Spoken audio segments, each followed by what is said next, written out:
एक समृद्ध राज्य में खुशियां आने वाली थीं। पूरे राजमहल में उत्साह था क्योंकि रानी मां बनने वाली थीं। लेकिन किस्मत को कुछ और ही मंजूर था। जब बच्चे का जन्म हुआ तो खुशी की किलकारियों की जगह पूरा कक्ष एक भयानक सन्नाटे में डूब गया। रानी ने किसी इंसान को नहीं बल्कि एक भयानक सांप को जन्म दिया था। रानी डर गईं। उन्हें समाज के तानों और राजा के गुस्से का डर था। रानी ने इस रहस्य को अपने सीने में दफन कर लिया और महाराज से झूठ कह दिया कि महाराज, पुत्र रत्न की प्राप्ति हुई है, लेकिन वो अभी इतना कमजोर है कि अगर उसे बाहर लाया गया तो वो काल का ग्रास बन जाएगा। राजा ने अपने बेटे का नामकरण संस्कार रखा। खुशी का माहौल था, मगर जब राजा ने बेटे को देखने की जिद की तो रानी ने रोते हुए वही बात दोहरा दी। धीरे धीरे दिन बीतने लगे, महीने सालों में बदल गए, लेकिन किसी ने उस राजकुमार को नहीं देखा।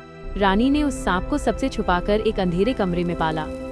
वक्त गुजरा और राजा ने अपने बेटे के लिए एक सुंदर कन्या देखी और रिश्ते की बात चलाई। शादी का दिन आ गया, मंडप सज गया, कन्या वहां बैठी थी, लेकिन दूल्हे का कोई ठिकाना नहीं था। सब सवाल करने लगे कि बिना लड़के के शादी कैसे होगी।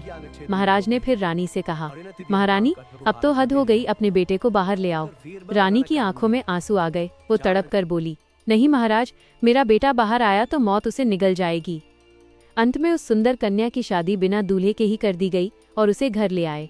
सुहागरात की रात आई। कक्ष में भेजने से पहले रानी ने विवाहित कन्या से कहा, बेटी, तेरा पति 7 खाटों का राजा है। इतना कहकर उसे कमरे में भेज दिया। जैसे ही उस कन्या ने अंदर कदम रखा, उसके होश उड़ गए। उसके पांव के नीचे से जमीन खिसक गई। उसने देखा कि 7 खाटों के ऊपर एक बहुत बड़ा विशाल सांप लेटा हुआ है। वो डर से थर-थर कांपने लगी, लेकिन वो बहुत बुद्धिमान थी। उसने हिम्मत जुटाई और सांप के करीब जाकर बड़ी नम्रता से बोली, हे 7 खाटों के बादशाह, मैं आपकी धर्म पत्नी हूँ, कृपया करके एक खाट मुझे भी दे दो। इतना सुनते ही उस सांप ने सरक कर एक खाट उस कन्या के लिए छोड़ दी। कन्या उस पर लेट गई, मगर थोड़ी देर बाद उसने फिर वही कहा। ऐसे करते करते उस सांप ने 6 खाट छोड़ दिए। अब सांप के पास सिर्फ एक ही खाट बची थी। कन्या ने फिर हिम्मत दिखाई और बोली, हे बादशाह, इस एक खाट में से आधी खाट मुझे भी दे दो। सांप आधी खाट पर सरक गया और अब वो कन्या उस भयानक सांप के बिल्कुल बराबर में लेटी हुई थी। रात के ठीक 12 बजे, जब सन्नाटा गहरा था, तब उस सांप ने अपनी कंचली उतारनी शुरू की। कांचली उतारते ही वहां एक बेहद सुंदर और तेजस्वी युवक प्रकट हो गया। कन्या चुपके से ये सब देख रही थी। उसने मौका पाकर तुरंत वो सांप की कांचली उठाई और उसे दहकती हुई आग में डाल दिया। जैसे ही कांचली जली, वो युवक पसीने से लथपथ हो गया और एकदम भौचक्का सा रह गया।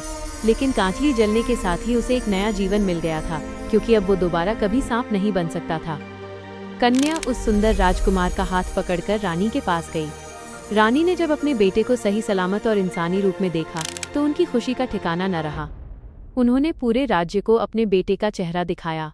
उस दिन के बाद उस राजकुमार, उसकी बुद्धिमान पत्नी और रानी का जीवन खुशियों से भर गया। दोस्तों, कभी कभी जिस डर से हम भागते हैं, उसका सामना करने पर ही हमें असली खुशी मिलती है।